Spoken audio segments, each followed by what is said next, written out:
کی میلاد کے لیے کھانا بناتے ہیں، لوگوں کو جمع کرتے ہیں، روشنی کا انتظام کرتے ہیں، اچھا کپڑا پہنتے ہیں، خوشبو لگاتے ہیں، اللہ تعالیٰ ایسے لوگوں کو حشر کل قیامت کے دن پہلے نبیوں کے ساتھ فرمائے۔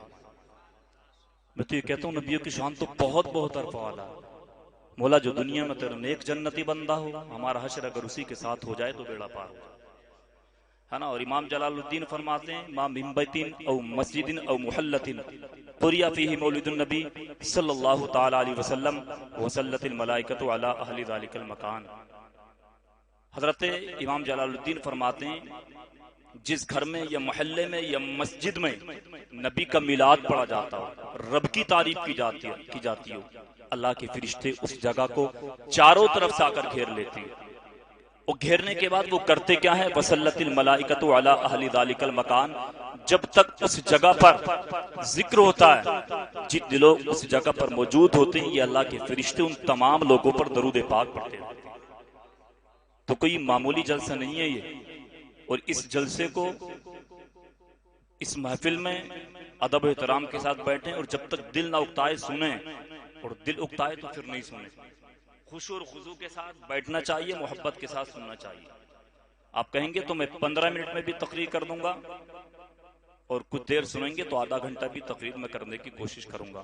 میرا اپنا مزاج یہ نہیں ہے کہ بہت دیر تک تقریر کرتے ہیں لوگ سنیں نہیں سنیں، اور یہ بھی میرا اپنا مزاج نہیں ہے 2 بھی بیٹھے ہوں گے میں اسی انداز میں تقریر کروں گا جیسا کرتا ہوں، 10 بیٹھے ہوں گے تب بھی اسی انداز میں کروں گا۔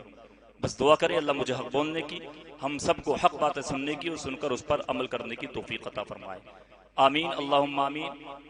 کچھ عرض کرنے سے قبل آئیے ہم سب مل کر ایک مرتبہ محبت کے ساتھ رسول علیہ رسول کی بارگاہ میں درود پاک پڑھیں۔ پڑھیے بآواز بلند، اللہم صلی علی سیدنا و مولانا محمد وبارک وسلم، صلو علیہ صلاۃ و سلاما علیک یا رسول اللہ صلی اللہ تعالی علیہ وسلم۔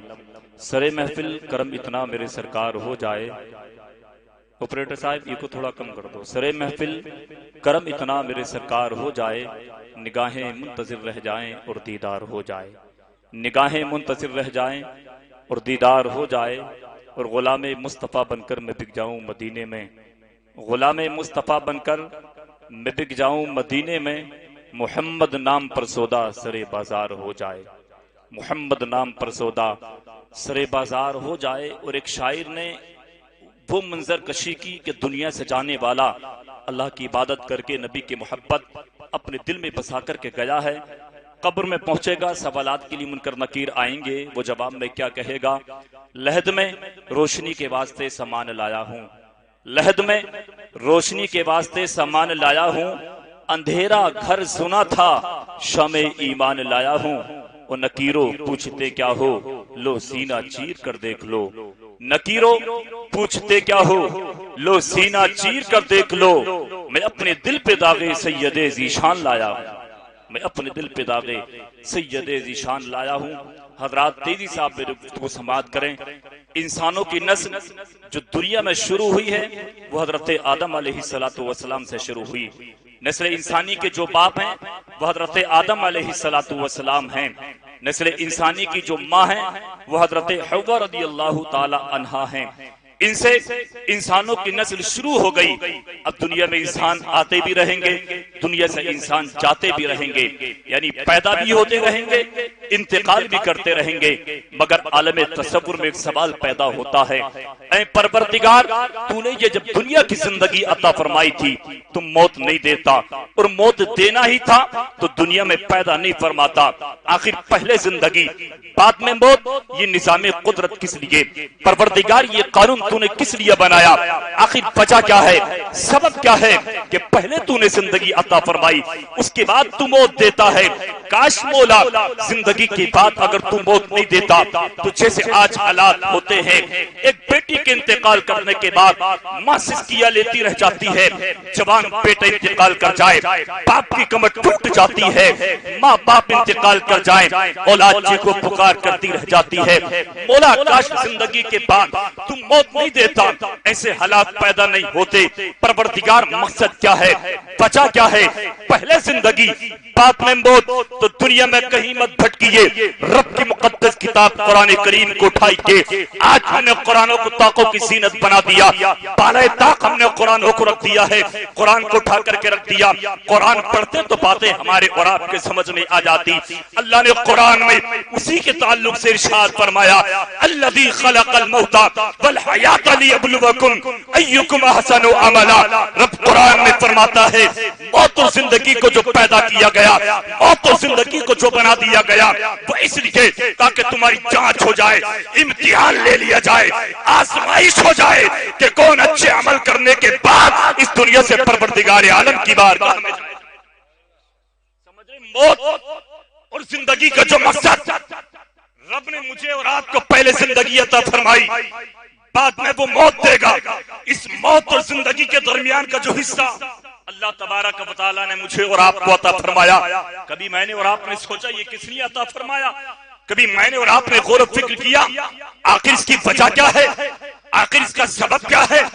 معاذ اللہ ستبار معاذ اللہ کوئی سوچے کہ شراب پینے کے لیے پیدا کیا گیا، کہ جھوٹ بولنے کے لیے پیدا کیا گیا، کہ دنیا میں عیاشی بدکاری مکاریاں کرنے کے لیے پیدا کیا گیا، اور اس انسان کی وجہ تحقیق پر غور کیا جائے۔ رب قرآن میں فرماتا ہے یحسب الانسان ان یترک سدی، کہ انسان یہ گمان کرتا ہے سدا چھوڑ دیا جائے گا، آزاد چھوڑ دیا جائے گا۔ افحسبتم انما خلقناکم عبثا، کہ تم یہ گمان کرتے ہو تمہیں بیکار پیدا کیا گیا، عبث پیدا کر دیا گیا۔ میرے بھائی نہ تو بیکار پیدا کیا گیا ہے نہ بیکار چھوڑا جائے گا، پھر کون سا مقصد ہے دنیا میں ہمیں اور آپ کو پیدا کرنے کا؟ یہ زندگی جو اللہ نے عطا فرمائی ہے کس لیے عطا فرمائی؟ تو رب نے وہ بھی قرآن میں وضاحت فرما دی، وما خلقت الجن والانس الا لیعبدون۔ اللہ فرماتا ہے میں نے جنوں کو جو پیدا فرمایا ہے، میں نے انسانوں کو جو پیدا فرمایا ہے، کسی اور کام کے لیے نہیں بلکہ صرف اور صرف اپنی عبادت کے لیے پیدا فرمایا۔ اس لیے پیدا فرمایا اپنی، ذرا تیزی سے میری باتوں کو سن لے، عبادت کے لیے۔ اب ماد اللہ ستبار ماد اللہ کوئی یہ کہنے لگا جب عبادت کے لیے پیدا کیا ہے تو میں تو گھر میں مصلی بچھاؤں گا، بیٹھ جاؤں گا، سجدے میں گر جاؤں گا، دیکھوں گا اللہ کہاں سے دے گا۔ تو ہاں میرا پروردگار تو ہر چیز پر قادر ہے، ان اللہ علی کل شیء قدیر، بے شک اللہ ہر چیز پر قادر ہے۔ وہ جہاں جس کو چاہے عطا کر دے، وہ چاہے تو کسی کو بھی کوئی بھی چیز زمین کے کسی بھی خطے میں عطا کر دے، اس کی رحمت کے خزانے میں کسی چیز کی کمی نہیں ہے۔ سمجھ رہے ہیں؟ وہ جو چاہے عطا کر دے۔ مگر میں کہتا ہوں اگر کسی کے ذہن میں یہ بات آئے کہ مصلی بچھا کر گھر میں بیٹھ جاؤں گا، دیکھوں گا اللہ کہاں سے دے گا، تو اگر یار ہم نے اور آپ نے قرآن کو پڑھا ہوتا تو ایسی باتیں سمجھ میں نہیں آتی۔ یہ علماء تشریف فرما ہے جہاں اللہ نے قرآن میں اپنی عبادت کا حکم دیا ہے وہیں جائز کاروبار کرنے کا بھی حکم دیا ہے۔ قرآن اٹھائیے آپ پڑھیے، اللہ قرآن میں فرماتا ہے فَإِذَا قُضِيَتِ الصَّلَاةُ فَانتَشِرُوا فِي الْأَرْضِ وَابْتَغُوا مِن فَضْلِ اللَّهِ۔ اللہ فرماتا ہے جب تم نمازوں کو مکمل کر لو، میری عبادت کو پورا کر لو تو زمین میں پھیل جاؤ، وہ زمین میں پھیلنے کے بعد تم اللہ کا رزق تلاش کرو۔ یا رزق تلاش کرنے سے جائز کاروبار ہی کا حکم ہے۔ آپ رب کی عبادت کیجئے، پانچوں ٹائم کی نماز پابندی سے پڑھ کے اس کے بعد اپنی جائز کام و کاج میں لگ جائیے، تجارت کیجئے، کاروبار کیجئے، اپنی کھیتی باڑی کا کاشتکاری کا کام کیجئے، کچھ بھی کیجئے جائز طریقے پر کیجئے۔ علماء تشریف فرما ہے آپ 5 ٹائم کی نماز پڑھنے کے بعد جائز طریقے پر جو کام بھی کریں گے اللہ تمہارا سارا وقت عبادت میں لکھے گا، سارا کا سارا وقت عبادت میں لکھا جائے گا۔ اچھا بات ہے تو آپ کو سمجھ میں آ رہی ہے نا؟ حالات ایسے اگر ہنسا کر تقریر کی جائے تو کہتے لوگ بڑی ہنسا کر تقریر کی رات تو ہنستے ہنستے بھوکے تنری مزے آ گئے، ہم اگر جب قبر میں جائیں گے پٹائی ہوں گی تب بھی مزے آئیں گے۔ فَلْيَضْحَكُوا قَلِيلًا وَلْيَبْكُوا كَثِيرًا، اللہ فرماتا ہے ہنسو کم رو زیادہ، ہنسو کم رو زیادہ۔ میں اپنے گریبان میں جھانک کر دیکھوں، آپ اپنے گریبان میں جھانک کر دیکھیے ہمارے عمل کیسے ہو گئے، ہمارے عمل کیسے ہو گئے۔ آج کچھ لوگوں نے، میں برائی کی نیت سے نہیں کہتا اللہ معاف فرمائے، آج جلسوں کو بھی ہنسی مذاق کا اڈا بنا رکھا، ہنسی مذاق کا اڈا بنا رکھا، یہاں سے سبق نہیں ملتا اور قوم عمل کرنے کو تیار نہیں ہے، اور اگر کوئی مولانا غلط کرے تو اسے اٹھانے کو تیار ہے۔ ایک بات میں بتاؤں، علماء کی بھی 2 قسمیں، میں ادھر جانا نہیں چاہتا مگر بتا دوں، علماء اسو ایک علماء حقیقی۔ علماء اسو وہ علماء جنہوں نے دین کو سیکھا دنیا داری کے لیے وہ کامیاب نہیں ہے، اور علماء حقیقی وہ علماء جنہوں نے دین کو سیکھا دین کی خدمت کرنے کے لیے وہ کامیاب ہے۔ اور یہ میں سمجھنا اگر علماء غلط کریں گے تو وہ بچے جائیں گے، قبر میں پٹائی ان کی بھی ہوگی۔ ایسا تھوڑی ہے میں بچ جاؤں گا اگر غلط کروں گا تو میں اپنی قبر میں سوں گا، آپ اپنی قبر میں سوئیں گے، سمجھ رہے ہیں؟ ہاں تو جو جان جیسا کرے گی تو دین کما تو دان، جو جان جیسا کرے گی ویسا بھرے گی۔ اس لیے ان جلسوں سے کچھ نہ کچھ سبق حاصل کیجئے، اور سبق حاصل کرنے کے بعد اپنی زندگی میں سدھار پیدا کیجئے۔ اللہ نے قرآن میں فرمایا میری نمازوں کو مکمل کر لو، عبادت کو کر لو تو زمین میں پھیل جاؤ۔ مفسرین کرام فرماتی ہیں جائز کاروباری کا ہی حکم دیا گیا، تو کہاں منع کیا گیا جائز کاروبار تجارت کرنے کے لیے؟ آپ کیجئے جائز طریقے پر کیجئے۔ لوگ کہتے ہیں یار بغیر جھوٹ بولے کاروبار ہی نہیں ہو سکتا، سمجھ رہے ہیں؟ اللہ کہتے ہیں جھوٹ بغیر بولے کاروبار نہیں ہو سکتا۔ یہ علماء بیٹھے آپ 10 روپے کی چیز لائیے اپنی 100 کی بیچیے، کون منع کرتا؟ نجائز تھوڑی ہے 10 روپے کی چیز لا کر آپ اگر 20 روپے کی بیچیں گے تو غلط کہاں پر ہے؟ کوئی کہے 20 لے لو، آپ یار قسم کھا کے کہتا ہوں 20 کی تو لایا ہوں، تمہیں کیسے دے دوں گا، اور لایا 10 کی، تو جھوٹ ہوا نہیں؟ اب وہ کاروبار غلط ہے۔ لعنت اللہ علی الکاذبین، جھوٹوں پر اللہ کی لعنت ہوتی ہے، اور جب لعنت رب کی ہوگی جھوٹوں پر تو وہ کبھی کامیاب نہیں ہو سکتا۔ وقتی طور پر پیسہ خوب کما لیں، مگر کوئی نہ کوئی وقت ایسا آئے گا سارا پیسہ کا برباد ہو جائے گا، خبر تک نہیں ہوگی، پتہ تک نہیں چلے گا۔ تو موت اور زندگی کو اللہ نے جو پیدا کیا وہ آزمائش کے لیے، ایک امتحان کے لیے، اور رب نے مجھے اور آپ کو جو دنیا میں پیدا فرمایا وہ صرف اپنی عبادت کے لیے۔ متعدد مقامات پر اللہ تبارک و تعالیٰ نے اپنے قرآن میں ہمیں اور آپ کو عبادت کا حکم دیا۔ اللہ تعالیٰ قرآن میں فرماتا ہے اننی انا اللہ لا الہ الا انا فاعبدنی واقم الصلاۃ لذکری۔ اللہ فرماتا ہے بے شک میں ہی اللہ ہوں، عبادت کے لائق کوئی اور نہیں ہے، میں ہی معبود ہوں، تو تم میری ہی عبادت کرو اور میری یاد کے لیے نماز کو قائم کرو۔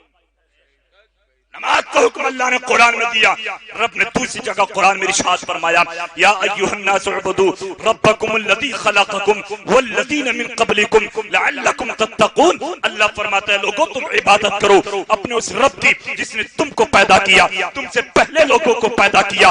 کیوں عبادت کی جائے؟ تاکہ تم تقویدار بن جاؤ، پرہیزگار بن جاؤ۔ اچھا تقویدار بن جائیں گے، پرہیزگار بن جائیں گے تو آپ کہو گے ملے گا کیا؟ آپ سوچو گے انعام کیا ملے گا؟ تو قسم خدا کی انعام تو اتنا بڑا ملے گا تقویدار بننے کے بعد، پرہیزگار بننے کے بعد۔ کیونکہ اگر کوئی مکان بنا لے اچھا، اللہ کے نزدیک بعزت نہیں ہو سکتا۔ کوئی بہترین سواری پر گھومنے لگے بعزت نہیں ہو سکتا۔ قیمتی لباس بدن پر پہن لے بعزت نہیں ہو سکتا۔ میرے رب نے اگر بعزت فرمایا ہے تو کسی اور کو نہیں، تقویدار کو۔ ان اکرمکم عند اللہ اتقاکم، اللہ فرماتا ہے میرے نزدیک بعزت وہ ہوگا جو تم میں تقویدار پرہیزگار بن جائے۔ عزت کس کو ملے گی؟ جو تقویدار ہوگا۔ وقار رب کے نزدیک کس کو ملے گا؟ جو پرہیزگار ہوگا۔ تو اللہ فرماتا تم عبادت کرو تاکہ تقویدار بن جاؤ۔ اور احسانات کتنے اس کے؟ الذی جعل لکم الارض فراشا، جس نے زمین کو بچھونا بنایا، والسماء بناء، جس نے آسمان کو عمارت بنایا، وَأَنزَلَ مِنَ السَّمَاءِ مَاءً، اور آسمان سے پانی کو نازل کیا، فَأَخْرَجَ بِهِ مِنَ الثَّمَرَاتِ رِزْقًا لَكُمْ، تو ہمارے کھانے کے لیے پھل نکالے۔ فَلَا تَجْعَلُوا لِلَّهِ أَنْدَادًا وَأَنْتُمْ تَعْلَمُونَ، تو جان بوجھ کر اللہ کا شریک کسی کو نہ ٹھہراؤ، کیونکہ عبادت کے لائق اگر کوئی ذات ہے تو وہ پروردگار عالم کی ذات ہے۔ احسانات دیکھیں کتنے، زمین کو بچھونا کس نے بنایا؟ اللہ نے ہمارے لیے۔ آسمان کو عمارت اللہ نے ہمارے لیے بنایا، پانی نازل ہمارے لیے کیا، کھیتوں میں غلہ باغوں میں پھل ہمارے لیے، پھر بھی ہم احسان فراموش ہیں۔ اور وہ کیسے؟ اچھا ایک بات بتائیے، کسی کے ہم نوکری کرتے ہیں، کسی کے یا دنیا میں ایک مرتبہ غلطی کریں گے ڈانٹ دے گا، دوسری مرتبہ کریں گے ڈانٹے گا، تیسری مرتبہ کریں گے تو ہو سکتا ہے نکال کر بھگا دے گا وہ نکال کر ہمیں نہیں رکھے گا۔ لیکن ہم کتنی غلطیاں کرتے ہیں، کبھی نماز ظہر چھوڑ رہے ہیں، کبھی اثر چھوڑ رہے ہیں، کبھی مغرب، کبھی عشاء، کبھی فجر چھوڑتے جا رہے ہیں۔ کہیں کوئی معاذ اللہ شراب پیتا، کہیں کوئی زنا کرتا، کہیں کوئی جھوٹ بولتا۔ مگر مجھے بتائیے میرے رب نے کبھی رزق کا دروازہ کسی پر بند فرمایا؟ میرے بھائی کسی پر اللہ نے رزق کا دروازہ نہیں بند فرمایا۔ وہ فرماتا بھی نہیں ہے، وہ زانی کو بھی روزی دیتا، وہ شرابی کو بھی روزی دیتا، وہ بے نمازی کو بھی روزی دیتا، وہ جواری کو بھی روزی دیتا، وہ جھوٹوں کو بھی روزی دیتا. مگر یاد رکھیے آج تو اللہ عیبوں کو ڈھانپتا ہے, پردہ پوشی فرماتا ہے. جب میدان محشر قائم ہوگا اللہ فرمائے گا وامتازوا اليوم ایھا المجرمون, اے مجرموں آج کے دن جدا ہو جاؤ. اس دن ہر عیبی کا عیب کھل جائے گا, ہر گنہگار کا گناہ سامنے آئے گا. میرے بھائی بتائیے جب عیب کھلیں گے, گنہگاروں کے گناہ سامنے آئیں گے, اس میدان محشر میں کتنی بڑی شرمندگی کا سامنا کرنا پڑے گا.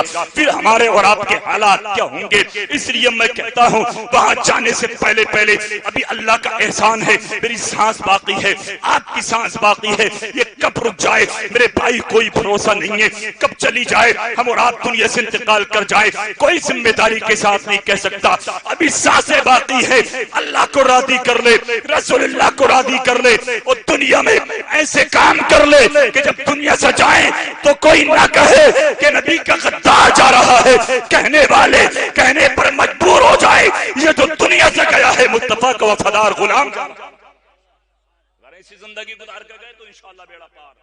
اس لیے اللہ نے پیدا کیا میں اپنی عبادت کے لیے. اچھا پوری دنیا میں جتنی بھی چیزوں کو اللہ نے پیدا فرمایا ہم انسانوں کے لیے, کس کے لیے؟ ہم انسانوں کے لیے. صدقہ تو ہے مصطفیٰ کا, کیونکہ مصطفیٰ نہیں آتے تو اللہ کسی بھی چیز کو پیدا نہیں فرماتا, کوئی چیز پیدا نہیں کی جاتی. صدقہ مصطفیٰ کا ہے. اعلیٰ حضرت عظیم البرکت مجدد دین و ملت شاہ امام احمد رضا خان فرماتے ہیں یا رسول اللہ ضمیر و ضماد تمہارے لیے, مکین و مکان تمہارے لیے, چنین و چنات تمہارے لیے, بنے دو جہاں تمہارے لیے, دہن میں زباں تمہارے لیے, بدن میں حجا تمہارے لیے, ہم آئے یہاں تمہارے لیے, اٹھے بھی وہاں تمہارے. سب کچھ تو مصطفیٰ کے لیے, لیکن پوری دنیا میں جتنی بھی چیزوں کو اللہ نے پیدا فرمایا صدقہ مصطفیٰ کا, مگر ہم انسانوں کے لیے. آپ کہو گے اتنا بڑا جملہ, پوری کائنات میں جتنی چیزیں ہمارے لیے تو پوری کائنات میں بہت ساری چیزیں ہیں, ہے کہ نہیں؟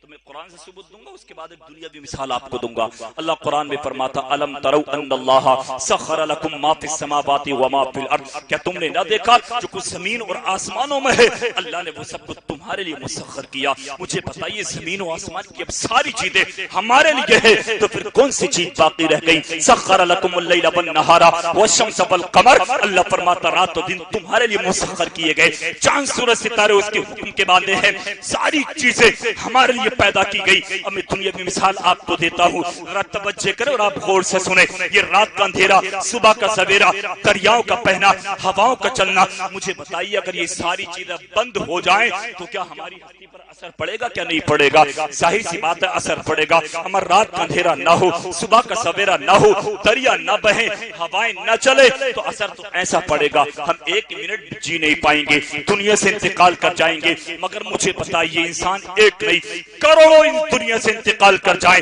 کروڑوں انسان مر جائیں تو کیا کبھی صبح کے سویرے پر کوئی اثر پڑتا ہے؟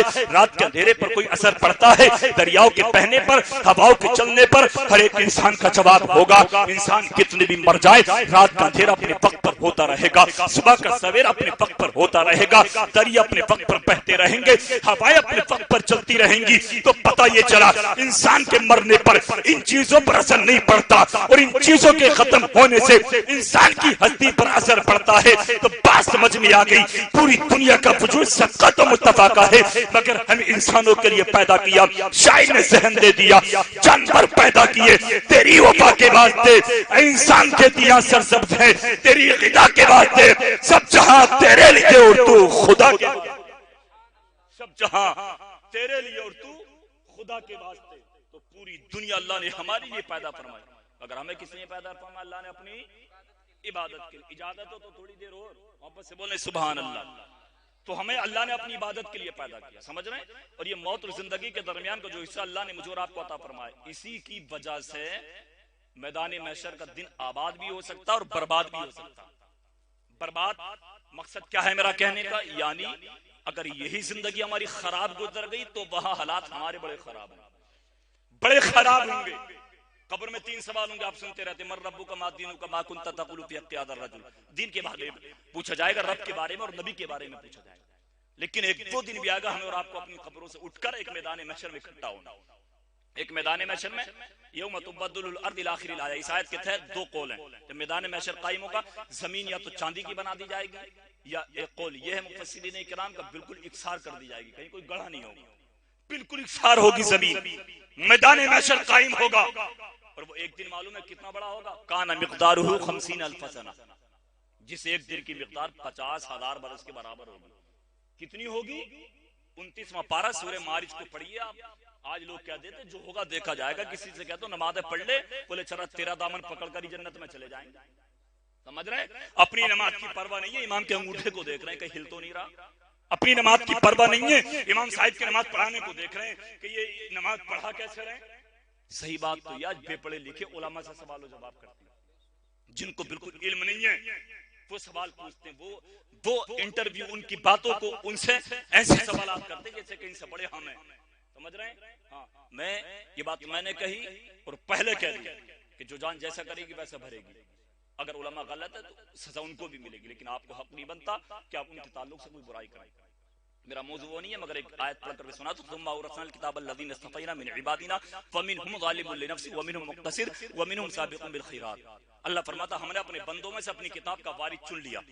تین اس میں کوالٹی، تین قسمیں کی گئی، ایک وہ جو اپنی جانوں پر ظلم کرتے ہیں، ایک وہ جو درمیانہ روی اختیار کرتے ہیں، ایک وہ جو بالکل گناہ نہیں کرتے بلکہ فی سبیل اللہ وہ ہماری ہی راہ میں رہ کر زندگی گزارتے ہیں۔ لیکن تینوں کو کتاب کا وارث چنا، جو جانوں پر ظلم کرے ان کو بھی، جو درمیانہ چال چلتے ہیں، نیکیاں بھی کرتے ہیں گناہ بھی کرتے ہیں ان کو بھی، اور جو بالکل فی سبیل اللہ زندگی گزارے ان کو بھی۔ جب اللہ نے اپنی کتاب کا وارث جانوں پر ظلم کرنے والوں کو بھی چنا ہے، یا علماء کی تین قسمیں بیان کی گئی اس آیت کے تحت، تو جب ان کو چنا تو ہمیں حق کیسے بنتا کسی کی برائی کرنا، کسی کے اندر خامیاں نکالنے کا، عیب نکالنے کا ہمیں حق نہیں بنتا۔ تو میں عرض کر رہا تھا کہ ایک وہ دن بھی آئے گا ہمیں اور آپ کو اپنی اپنی قبروں سے اٹھ کر ایک میدان محشر میں اکٹھا ہونا، اور وہ دن کتنا بڑا ہوگا، کان مقدارہ 50,000 سنہ، جس ایک دن کی مقدار 50,000 برس کے برابر ہوگی۔ آج لوگ کہتے تھے جو ہوگا دیکھا جائے گا، ایسے کہتے کہتے کتنے لوگ چلے گئے، قبرستان بھرے پڑے ایسے لوگوں سے، مگر وہ کچھ نہیں کر پائے۔ جو کہتے کہتے چلے گئے کہ آج سے نہیں، جمعے کے دن سے نماز پڑھنا شروع کر دیں گے، اب سے نہیں گناہ پھر چھوڑ دیں گے، فلاں دن سے چھوڑ دیں گے، ابھی تو عمر 20-25 سال 50 سال کی آئی ہے، ابھی تو چہرے پر داڑھی نہیں رکھیں گے، 60-70 سال کی عمر میں رکھنا شروع کر دیں گے۔ ہو سکتا میری بات کچھ کڑوی لگ جائے، اولاد کو بگاڑنے میں ماں باپ کا ہاتھ ہوتا ہے، خود ماں باپ اپنی اولاد کو بگاڑتے ہیں۔ بیٹے کی عمر 20-18 سال کی ہو گئی، چہرے پر داڑھی آ گئی، اماں کہہ رہی ہے ابھی تیری عمر تھوڑی ہے داڑھی رکھنے کی، مڑا دے، ابا کہہ رہے تیری عمر تھوڑی ہے داڑھی رکھنے کی، مڑا دے۔ مجھے بتاؤ گناہ کی طرف قدم کس نے بڑھایا؟ اسی ماں نے، اسی باپ نے۔ آج میں نے خود دیکھا ہے جو 8-8 سال کے 6-6 سال کے 10-10 سال کے بچے ہیں، ان کے بالوں کی کٹنگ آپ دیکھ لیں تو بیچ میں بال رکھے دائیں بائیں سے غائب ہے۔ اس کٹنگ کو کرانے والا کون ہے؟ یا تو ان کا بڑا بھائی ہوگا یا خود باپ ہوں گے، تو کون ذمہ دار ہے؟ پھر کہتے اولاد بگڑ گئی، ڈنڈے مارتی ہے تو وقت کا کھانا نہیں دے سکتی، آج ہمارے ساتھ اچھا سلوک نہیں کرتی، اب فلمی ڈرامے دکھا کر تو بگاڑ دیا تم نے، بالوں کی کٹنگ فلمی اسٹاروں، میں تو کہتا ہوں مکار مکاروں کی طرح کر کے بگاڑ دیا تم نے، اسلامی لباس نہ پہنا کر شریعت کے خلاف لباس پہنا کر بگاڑ دیا تم نے، نمازوں سے دور کر دیا تم نے۔ یہ تو مسئلہ ہے نا، شریعت کا حکم ہے بچہ 7 سال کا ہو جائے تو نماز پڑھنا سکھائیے، 10 سال کا ہو جائے نہ پڑھے تو مار کر پڑھوائیے، مگر مار کر پڑھوائے گا وہ جو خود ماں پڑھتی ہو، جو باپ نماز پڑھتے ہو، اما ابا نہ پڑھتے ہوں گے تو اولاد کو کیسے کھائیں گے؟ میں کہتا ہوں اولاد کو بگاڑنے میں ماں باپ کا ہاتھ ہوتا ہے۔ میرے بھائی جہاں تم اپنی اولاد کی زندگی دنیا کی اچھی بنانا چاہتے ہو کہ بیٹا ڈاکٹر بن جائے، بیٹا ماسٹر بن جائے، بیٹا انجینئر بن جائے، بیٹا وکیل بن جائے، میں منع نہیں کرتا، اسلام ایسا نہیں ہے کہ منع کرتا ہو بیٹے کو ڈاکٹر نہ بناؤ، ایسا نہیں ہے ناجائز ہو انجینئر بنانا، وکیل بنانا، یا آپ بہت بڑا پروفیسر اپنے بیٹے کو بنا دیں، اسلام منع کرتا ہو؟ نہیں نہیں، جب اسلام منع نہیں کرتا تو بلا شک کو صبح جائز ہے بیٹے کو ڈاکٹر بھی بنائیے، ماسٹر بھی بنائیے، انجینئر بھی بنائیے، وکیل بھی بنائیے۔ میں تو کہتا ہوں اپنے بیٹوں کو ایسی ایسی ڈگریاں دلائیے کہ آپ کے بیٹے کے ہاتھ میں ایسا قلم آئے کہ تمہارے بیٹے کے ہاتھ میں جو قلم آئے اللہ اس قلم کی نوک میں وہ طاقت پیدا فرما دے کہ کہیں پر اسلام پر انگلیاں اٹھائی جائے، مساجد مدارس پر اگر کیچڑ اچھالا جائے تو تمہارا بیٹا اسی قلم کی نوک کے ذریعے ہندوستان کے قانون کے دائرے میں رہتا ہوا مذہب اسلام کی حفاظت کرتا نظر آئے، مساجد مدارس کو بچاتا نظر آئے۔ انشاءاللہ اپنی اولاد کو ایسا بنا دیا تو تمہاری اولاد تمہارا نام دنیا میں بھی روشن کرے گی، انشاءاللہ میدان محشر میں پہنچے گی تو وہاں بھی آپ کا نام روشن ہوگا۔ بنائیے، پہلے دیندار بنائیے، بگاڑ تو خود ہم رہے۔ صحیح بات یہ ماں باپ اولاد کو ٹائم دیتے ہی نہیں ہے، میں صحیح کہہ رہا ہوں؟ نہیں دیتے بالکل. جب آپ اولاد کو ٹائم نہیں دیں گے تو آپ کی اولاد بھی آپ کو ٹائم نہیں دے گی. وہ میدان محشر 50,000 سال کے برابر ایک دن ہوگا. اور معلوم حالات کیا ہوں گے؟ کچھ لوگ پسینے میں گھٹنے تک، کچھ ٹخنوں تک، کچھ کولے تک، کچھ کاندھوں تک ڈوبے ہوں گے. یہاں تک میں نے پڑھا کچھ لوگ دونوں ہونٹوں کے درمیان پسینہ ہوگا، ایسے لگتا ہوگا کہ جیسے منہ میں لگام پڑی ہے. یعنی جس کے جیسے عمل ہوں گے اسی اعتبار سے پسینے میں ڈوبے ہوں گے. پیاز کی بنیاد پر زبانیں باہر کو نکلی ہوں گی، گرمی کی وجہ سے بدن پھڑکتے ہوں گے. آج جو سورج کروڑوں میل کی دوری پر ہے یہ سوا نیزے پر ہوگا. اور علماء فرماتے ہیں سورج کا چہرہ نہیں ہے زمین کی طرف آج پیٹھ ہے، مگر کل قیامت کے دن میدان محشر میں اس کا رخ کر دیا جائے گا زمین کی طرف. مجھے بتائیے میرے بھائی، آج وہ لوگ جو کہتے ہیں گناہ کرتے کرتے کہتے چلو جو ہوگا دیکھا جائے گا، پہلے وہ مئی جون کی گرمی کو برداشت کر کے دیکھ لیں. مئی جون کی گرمی میں ننگے پیر باہر فرش پر کھڑے ہو کر کے دیکھ لیں، ریت پر کھڑے ہو کر کے دیکھ لیں. باہر کی بات چھوڑیے، بغیر ایسی بغیر پنکھے کے اپنے کمرے کے اندر رک کر کے مئی جون کی گرمی میں دیکھیے. جب آپ برداشت نہیں کر سکتے میرے بھائی اس گرمی کو کیسے برداشت کریں گے؟ سر ہڈیوں کی طرح کھولتے ہوں گے. میرے بھائی نگاہوں سے غفلت کے پردے ہٹائیے، مت کہیے کہ جو ہوگا دیکھا جائے گا. جیسی ہوگی زندگی گزر جائے گی. نہیں، ایک دوسرے کو مت دیکھیے، اپنے گریبان میں جھانک کر کے دیکھیے. اپنے اندر آپ سدھار پیدا کریں، اپنے گھر کا ماحول اچھا بنائے. آپ اچھا ہو جائیں گے، آپ کا گھر کا ماحول اچھا ہو جائے گا. انشاءاللہ پڑوسی بھی سدھریں گے، محلہ سدھر جائے گا. میں اور آپ اپنے گریبان میں جھانک کر کے دیکھیں گے تو انشاءاللہ ایک دوسرے پر انگلیاں اٹھانے کا ٹائم نہیں ملے گا. ایک بزرگ کا قول میں نے پڑھا ہے، جو لوگ دوسروں پر انگلیاں اٹھاتے ہیں وہ پہلے اپنے گریبان میں جھانک کر کے دیکھیں. امید ہے اگر اپنے اندر کی خامیاں، اپنے اندر کے عیب تلاش کریں گے تو دوسروں پر انگلی اٹھانے کا ٹائم ہی نہیں ملے گا، اتنا وقت ہی نہیں مل پائے گا. کیونکہ اپنے اندر ہی خامیاں اتنی نظر آ جائیں گی، عیب اتنے نظر آئیں گے تو جو جان جیسا کرے گی ویسا اس کو بھرنا ہے. میدان محشر کا بڑا سخت معاملہ ہوگا. 50,000 سال کے برابر وہ ایک دن ہوگا.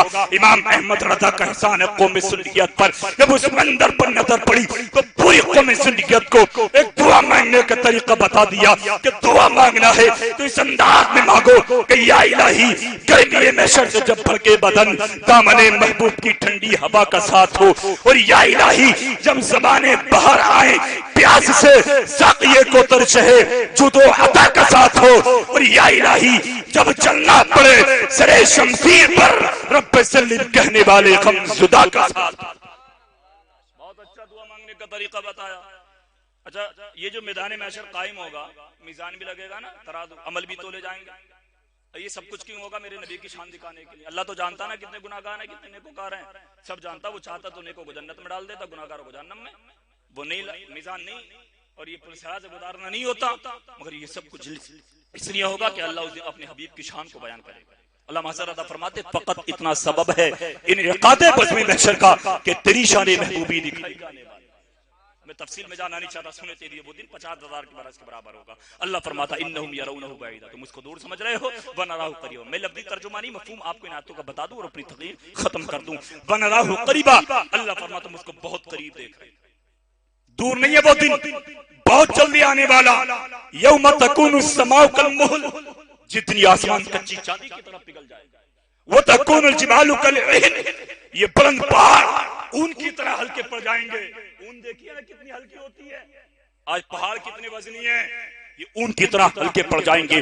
ولا یسأل حمیم حمیما یبصرونہم، گہرا دوست بھی ایک دوسرے کے بارے میں پوچھے گا نہیں، حالانکہ وہ اس کو دیکھتا ہوگا. آپ اندازہ تو لگائیے، آج ہم دنیا میں بڑی بڑی گہری دوستیاں کرتے ہیں، اور میں تو یہ کہتا ہوں کہ دوستوں کے حالات تو دنیا میں ایسے ہو جاتے ہیں اتنا اپنے ماں باپ کا نہیں مانتے جتنا اپنے دوستوں کے کہنے کو مانتے. ہاں، دوست کی دوستی نہ ٹوٹے، چاہے شراب پینا پڑ جائے، زنا کرنا پڑ جائے، سینما ہال آباد کرنا پڑ جائے، جوا کھیلنا پڑ جائے، اگر دوست کی دوستی نہ ٹوٹے. میرے بھائی ایسی دوستی مت کیجئے جو دنیا میں بھی آپ کو برباد کرتے، قبر میں بھی برباد کرتے، میدان محشر میں بھی برباد کرتے. بلکہ دوستی کرے تو ایسی کریں، آپ نمازی نہ ہو تو آپ کا دوست آپ کو نمازی بنا دے، دیندار بنا دے. اللہ نے آپ کو مالک نصاب بنایا ہے تو آپ کو زکات دینے والا بنا دے. صاحب استطاعت ہے تو آپ سے کہے کہ حج کر کے آئیے، یعنی بالکل آپ کو دیندار بنا دے. ایسی دوستی اختیار کیجئے، کیونکہ ایسے دوست دنیا میں بھی کام آئیں گے، انشاءاللہ میدان محشر میں پہنچیں گے تو وہ دوست وہاں بھی کام آئیں گے. ورنہ گہرے دوست اگر یوں ہی آپ نے دنیا دار بنائے تو وہ نہ دنیا میں کام نہ قبر میں نہ حشر میں کام آئیں گے. اللہ فرماتا گہرا دوست بھی ایک دوسرے کو دیکھے گا نہیں, دوست کے بارے میں نہیں پوچھے گا, حالانکہ وہ اس کو دیکھتا ہوگا. اللہ قرآن میں آگے فرماتا یود المجرم لو یفتدی من عذاب یومئذ ببنیہ وصاحبتہ واخیہ وفصیلتہ التی تؤویہ ومن فی الارض جميعا ثم ينجیہ کلا انہا لظی نزاعۃ للشوی تدعو من ادبر وتولی. اللہ ارشاد فرماتا مجرم آرزو کرے گا. اچھا مجرم ہوگا کون؟ جو اللہ کے عذاب میں گرفتار ہو, وہی مجرم ہوگا نا. مجرم آرزو کرے گا مولانا اگر آج میرے باپ کا فدیہ دے کر مجھے چھوڑ دیا جائے تو آج میں اپنا باپ دینے کو تیار ہوں, ماں کا فدیہ دے کر, بہن بھائی کا فدیہ دے کر, میرے پورے رشتہ دار, زمین میں جتنی چیزیں ہیں میرا کنبہ دے کر, اگر یہ ساری چیزیں دے کر مجھے چھوڑ دیا جائے تو میں ساری چیزیں دینے کو تیار ہوں. مگر میرے بھائی باپ کا فدیہ دے کر انسان بچ نہیں سکتا, ماں کا فدیہ دے کر بچ نہیں سکتا, بہن بھائی اولاد رشتہ دار کنبہ زمین کی ساری چیزیں دے کر بچ نہیں سکتا. ہاں شمشاد رضا علمی چاہتے چاہتے آپ کو یہ پیغام دینا چاہتا ہے, جہاں پر سارے رشتے ٹوٹ جائیں گے, ساری محبتیں ساتھ چھوڑ دیں گی, اگر دنیا میں نے اور آپ نے اللہ کو راضی کیا ہے اور اس کے رسول سے سچی محبت کی ہے, ان کو راضی کیا ہے, تو بھلے میدان محشر میں سارے رشتے ٹوٹ جائیں, سارے لوگ ساتھ چھوڑ جائیں, مگر وہاں پر ایک ذات ساتھ دے گی اور اسی ذات کا نام ہے آمینہ کے لال محمد الرسول. ساتھ دیں گے. شاعر کہتا تجھ کو کیا دیں گے, یہ شاہد دوسرا پر چھوڑ دے تو غلام ان کا ہے فقط ان کی عطا پہ چھوڑ دے. کیا ہے بدعت کیا ہے سنت فیصلہ تو خود نہ کر, یہ بریلی کے امام احمد رضا پہ چھوڑ دے, اور تو اپنی بخشش کے لیے سوچنے والا ہے کون, یہ مصطفیٰ کا کام ہے, مصطفیٰ پہ چھوڑ دے. تو میرے بھائی یہ دنیا اور یہ سانس کا پروجہ ابھی ہمارا پیر کھیڑا میں رہتا ہوں, اس کے قریب میں کوروا, آپ نے وہ سنا ہوگا واقعہ نا, اس سے جا رہے تھے لوگ, اللہ تعالیٰ ان کی مغفرت فرمائے. کہ خاندان میں 10-11 موتوں کا ہو جانا ایک اہمیت رکھتا. تو میرے بھائی موت تو کبھی بھی آ سکتی ہے نا, میرے تمہارے ساتھ حادثہ کبھی بھی ہو سکتا, کوئی گارنٹی نہیں ہے یہاں سے اٹھ کر کے جائیں گے. تو کیوں نگاہوں پر غفلت کے پردے ڈال کے زندگی گزار رہے ہیں, اپنے عمل میں سدھار پیدا کیجیے, اچھی زندگی بنائیے, انشاءاللہ اچھی زندگی ہو جائے گی تو یہ دنیا میں بھی 4 چاند لگ جائیں گے, قبر میں بھی جھومتے جائیں گے, انشاءاللہ میدان محشر میں بھی کامیاب ہو جائیں گے. اور یہ مت دیکھ کر گناہ کیجیے کہ اماں نے نہیں دیکھا, ابا نے نہیں دیکھا, یا میرے استاد نے تھوڑی کوئی دیکھ لیا, یا میرے محلے والوں نے تھوڑی کوئی دیکھ لیا. یہ تو زمین بھی بتائے گی نا قیامت کے دن میدان محشر میں, اذا زلزلت الارض زلزالها واخرجت الارض اثقالها, جب زمین ہلے کی طرح کانپے گی, کانپنے کی طرح سارا بوجھ باہر نکال کر کے پھینک دے گی. وقال الانسان ما لها, انسان کہے گا اسے کیا ہو گیا. یومئذ تحدث اخبارها, وہ دن زمین اپنی ساری خبروں کو بیان کر دے گی, کہے گی مولا تیرے فلاں بندے نے میرے فلاں حصے پر شراب پی تھی, زنا کیا تھا, جھوٹ بولا تھا, فلاں کو دھوکہ دیا تھا, پھر آپ کیا کریں گے, آپ کیا کریں گے, کہاں جائیں گے. اللہ فرماتا ہے کلا لا بصر, اس دن کوئی پناہ نہیں دے گا, تمہیں کوئی نہیں بچائے گا. الی ربک یومئذ المستقر, اس دن تمہیں اپنے رب کی جانب ٹھہرنا ہے. میرے بھائی جب رب کی جانب ٹھہرنا تو ابھی سے تو اللہ کو راضی کر لو, ابھی سے رب کی عبادت کر لو, اس سے راضی کر لو, اس کو خوش کر لو. تو جب اس کی بارگاہ میں پہنچیں گے اور خوش کر کے جائیں گے تو انشاءاللہ میدان محشر میں اللہ بھی اپنے فرشتوں کے ذریعے انشاءاللہ ہمیں جنت کا مزدہ سنائے. سمجھ رہے ہیں؟ اللہ فرماتا الذی خلق الموت والحیات لیبلوکم ایکم احسن عملا, موت اور زندگی کو جو پیدا کیا گیا وہ ہماری جانچ کے لیے, امتحان کے لیے, یعنی ہم کیسے عمل کریں گے, کیسے عمل کرنے کے بعد دنیا سے جائیں گے. 1 منٹ کی بات ہے, ایک کتاب ہے جس کا نام کیا آپ جانتے ہیں, اس میں ایک بات لکھی گئی کیا آپ جانتے ہیں. اس کتاب میں جب نبی کی بیٹی خاتون جنت حضرت فاطمہ الزہرا کا وصال ہوا, قبر میں رکھا گیا, تو نبی کے صحابی حضرت ابو ذر, انہوں نے کہا قبر ان کے ساتھ اچھا سلوک کرنا, یہ رسول اللہ کی بیٹی ہے. بات تو سچی تھی نا, رسول اللہ کی بیٹی ہے. قبر کے اندر سے بات آئی, خبردار ابو ذر یا خاندان بیان مت کرو, یہاں نسب بیان مت کرو, میرے اندر کوئی خاندان نہیں چلتا, میرے اندر کوئی نسب نہیں چلتا, میں جو جیسا میرے اوپر کر کے آئے گا اس کے ساتھ ویسے ہی سلوک کروں. لیکن ایک بات یہاں بتا دوں, معاذ اللہ, یہ علماء بیٹھے اب یہ مت سوچنا کہ معاذ اللہ نبی کی بیٹی کے تعلق سے قبر نے ایسا کہہ دیا, نہیں, وہ سبق تھا میرے اور آپ کے لیے, وہ عبرت تھا ہمارے اور آپ کے لیے. آج زمین پر حکومت کر رہے ہیں ہم اور آپ, کھڑے ہو کر پی لو, کھڑے ہو کر کھا لو. آج تو یہ ماڈرن ماحول ملا زمانہ اچھا جانتے لوگ, کھڑے ہو کر کھانا ہوٹلوں دکانوں میں, اور سے تو گوار سمجھتے جو بیٹھ کر کھاتا. جب قبر میں پہنچیں گے تو پتہ چلے گا گوار کون ہے اور اچھا کون ہے. بہرحال یہ زمین پر حکومت کر رہے ہیں, کہیں جھوٹ بول لو, کھا لو, کھڑے ہو کر بیٹھ کیسے بھی پی لو, مگر جب زمین کے اندر جائیں گے نا تو حکومت ہماری نہیں چلے گی, اس زمین کی چلے گی. جیسا وہ چاہے گی ہمارے ساتھ کرے گی. تو خدا را اللہ سے دعا کیجئے, اللہ توفیق دے تو چہروں پر داڑیاں سجائیے, اللہ توفیق دے تو نمازوں کی پابندی کیجئے, اللہ توفیق دے زندگی کا ایک ایک لمحہ آپ قانون خدا بندی میں گزاریے. پھر دیکھیے آپ کے کاروبار میں بھی کتنی برکتیں ہوں گی, آپ کے مکان میں بھی کتنی برکتیں ہوں گی. ایسا مت سوچئے کہ اگر کوئی کہے نماز پڑھنے کپڑے خراب ہے, دوست کہتے چلو شادی میں, بولے 5 منٹ رک جا کپڑے بدل کے آتا ہوں.